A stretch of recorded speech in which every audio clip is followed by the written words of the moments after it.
All right. Ground line, dead or alive? You guys ready?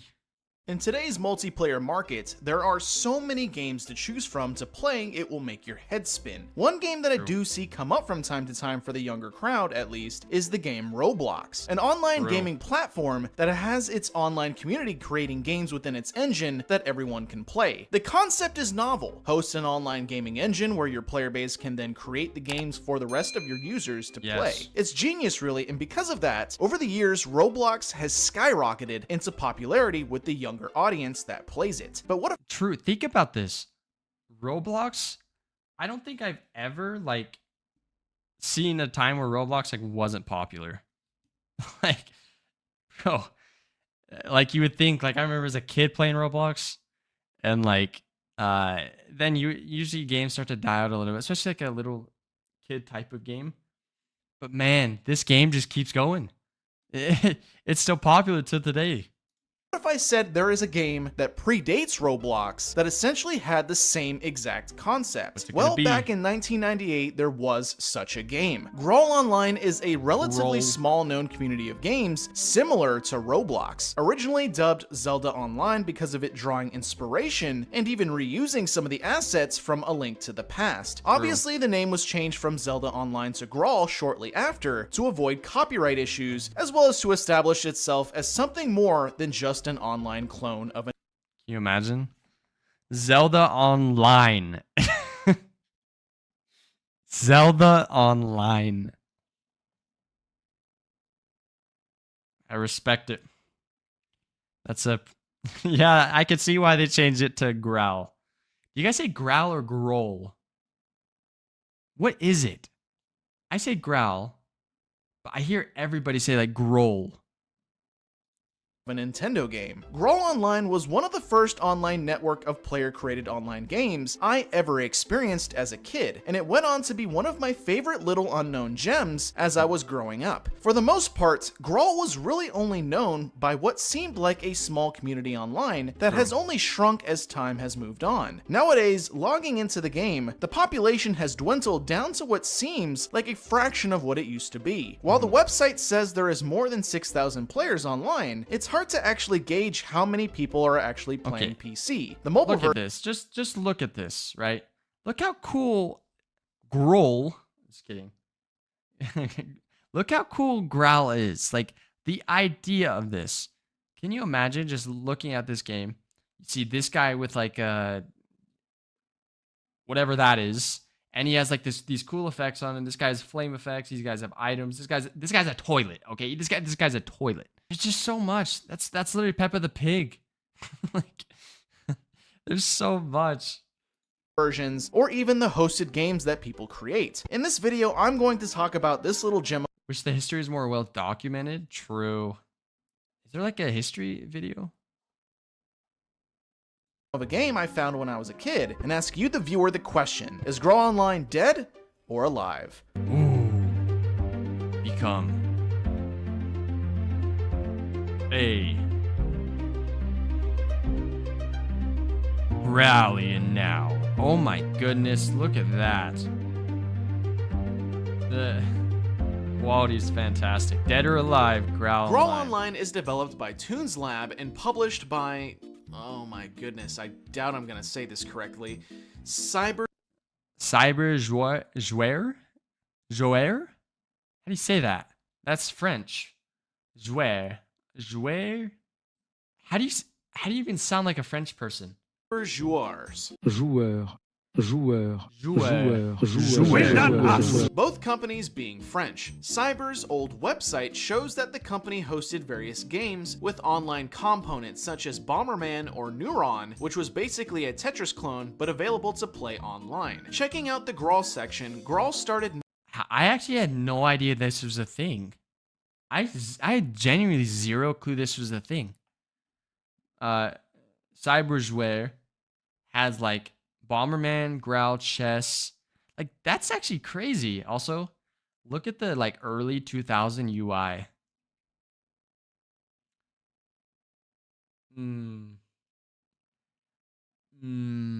We're not gonna talk about that one. not as Graal Online, but Zelda Online back in 1998. The two main heads of the project would be Stefan Porta and Stefan Noor. Soon after the release though, the first version was quickly renamed Graal Online to avoid legal issues, since the name would have definitely had Nintendo swinging their sue hammer if they caught wind. I mean, look at them now with how their recent actions have been towards fans. Anyways, Graal's first version wouldn't actually support standard online functionality, technically making it not Graal Online. The first version was also reported to have been worked on as early as 1997, with later revisions of version 1 eventually adding in. Guys, we're playing a game from like a time when we weren't even alive. What? Like this, they were working on Zelda Online or Graal Online like 4 years before I was even born, and now 21 years later I'm watching a Graal video. Okay. Jeez, this is dated. In the online capabilities. Looking at the news section and facts sections of the old website, the online server that was hosted for Graal required a bit of networking knowledge to really get working. Things like finding your own IP address to host your own Graal server or to play the official server was needed. The second version would be released sometime in 2001, which would fully implement the online capabilities, coupled with the animation editor, which allowed players not only to develop their own games, but now fully animate their own sprites, which allowed devs to make more complex games. The game, however, did go pay to play with this version, having a one-time fee that was required to play, otherwise progress would not save when you logged out. While some players did feel that moving to the pay-to-play system was a mistake, the developers Toons Lab did deserve to at least make some profit from their product, as the game. Dang, pay to win since day one, baby. Let's go. That's freaking awesome. They said, you're loving the free version. Boom. Now, if you want to play with us, you got to pay. Pay to play. All right. Was slowly gaining some traction over the years, especially in the player world scene. Do you see what I mean when I compared this game to an early conception of Roblox? Creators creating their own game servers for others to play is definitely one of the defining features of Graal Online. The next version that would be released was in 2004, which was when Graal first announced that they were creating Graal 3D. Hold up. Look at that. Let's go. I hope Graal looks like this. Oh, I hope Graal looks like this when it comes out in 3D. Please. That is perfect. Is that Commander? Oh my gosh. Was in 2004, which was when Graal first announced that they were creating Graal 3D. The idea was scrapped rather quickly. 2004? 2023, baby. 20 years later almost. We're still waiting. But there is evidence that they are trying to make Graal 3D again in the future, but more or less the initial concept of it was explored in 2004. Graal's next version, being version 4, would give the more traditional login screen you see here, having automatic updates, the login system, as well as information about each player world server. The next version, at least within the wiki, is version 5, which more or less improved the UI and tweaked things behind the scenes, with lastly version 6 hitting in November of 2012, which once again improved the game's engine. Hey, I want to fix this like Graal Online UI so bad. Look how small this stuff is. Oh my gosh. Despite the quality, I can't even tell what's going on. Okay, Toons Lab, listen, you gotta pay me. I'll fix your thing. As well as adding new scripting functionality for developers. This more or less catches us up on the current engine for Graal, at least on PC. The mobile versions and community, however, is pretty different, having a much healthier player base and a lot more activity in their forums, leaving the old PC player base in the dust. For the most part, the biggest activity on PC side is two servers: Era, which is more or less a 2D Grand Theft Auto Online, and Zodiac, an RPG server that takes elements from World of Warcraft, Final Fantasy XI, RuneScape, etc. Okay, Zodiac, you don't think much of it, but that could have been the greatest game. If done correctly, that could have been the greatest game. Because like it takes, like you said, World of Warcraft, Final Fantasy, that had the recipes to success. Man, that actually pains me. I wish they would bring this back, like fully. etc. Over the years, really only Era and Zodiac received updates. The other servers have more or less been dead for a while now. Servers that are in development typically don't show up on the list either, but from what I have seen, not much is being worked on in the background these days. More or less, most of the developers for servers have moved on to other projects, leaving Graal behind. The other servers that are listed are actually pretty interesting. Valicorlia is a role-playing server that uses more or less the server itself as a graphical interface for role-playing, sort of like the website Roll20. Zelteria is another MMORPG type server that sticks close to the Zelda. Delteria, I respect that enunciation. Delteria is another interesting one too that no one really talks about.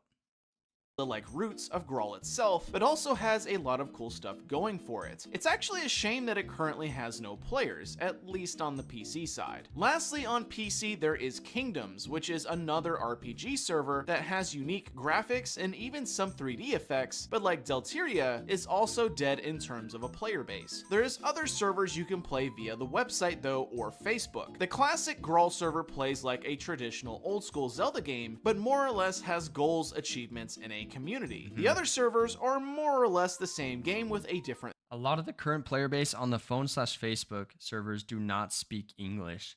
That is true. That is very, very true. It is a very Portuguese-based game. That is very true. Theme. Zone, Era, and Old West all play like a traditional PvP game where players can fight each other constantly. Era takes place in a gang mobster-like city. Zone is a futuristic setting, and Old West mimics, well, the Old West. Classic, Era, Old West, and Zone can all be played on the phone as well with cross-platform. Can you imagine? Hold up. We actually have to rewind. For PC players, you'll understand this, or maybe it's just me. I don't know. Classic, Look how Era, fast he Old loaded West, this up. and Zone can all be played on the phone as well with cross. Stuff takes me like 10 years. Is that just me? Is that me? Is that just me? That could be me. Cross-platform support, with Era's world playing differently than the one on PC's player worlds, which can actually be quite confusing. Either way you look at it though, the Facebook phone servers are much more populated while the PC player worlds have pretty much been dead for a while now, bar Era and Zodiac. Unfortunately, with little advertisement and support, it's hard to say if a population recovery can be possible since most of the player base might not even be aware that there is a separate PC version to play. In terms of my experiences with Graal, I found the game back in high school right when V5 was introduced, which forced me to purchase a gold account, which turned into a lifetime account, at least for the player worlds. I remember playing a server called Unholy Nation and having a lot of fun with it. Look at this. We got Scream. Whatever that person is. I'm telling you, man, this game. So much potential. I kind of like what he said. It takes lack of advertisement and support. I would say he's highlighting a lot of like the player world side of it. He's not really talking much about like Era or Classic itself, mainly talking about the player worlds. But it's like kind of seeming like that's where he came from. Not really much of the actual Era or Classic servers. So it makes sense, but yeah. He's highlighting mainly the player world servers.